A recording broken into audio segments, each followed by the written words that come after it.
Shri and I were having this discussion earlier on this morning. The level of debt that some of these emerging markets have is not quite as severe. Certainly, when you look at the deficits, they're not as bad as they were back in 2013 when we had the taper tantrum.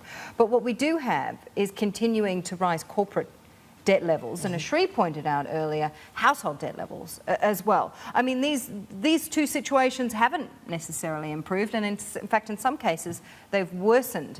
So when we see the moves that we're seeing in the currency markets, that is still a concern, even if it's not identical to the taper tantrum in 2013. No, that's absolutely right. I mean, there's some Asian countries, if you look at the debt levels that exist in Asia, that are higher than 1998.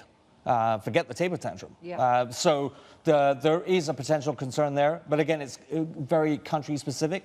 I mean, what's interesting to me, if we take a step back, is, you know, only a few weeks ago, a couple of months ago, the market was completely ignoring the correlation between the dollar and US interest rates. It basically didn't matter, and it didn't matter for a reason, because the main flow going through markets in general and EM specifically was equity related. Yeah. Now we have question marks over specific EM countries, question marks over the growth cycle, but the US is still chugging along. So we've gone from an equity-centric world to a debt-centric world, and in that environment, higher US interest rates matter. But this couldn't have come at a worse time when you consider that the data, especially the PMIs, are clearly suggesting that there is a near-term peak in global growth, compounded by the fact that you've got all this trade-related uncertainty. Is that what the data is telling you when you consider the loss of momentum in new export orders especially? Yeah, absolutely right. And it's, as you said, across the board. It's not just in specific countries in DM, as you will, but also in EM. I mean, EM should be focusing much more on the risk that China slows down this year, which, from my perspective, is an absolute given.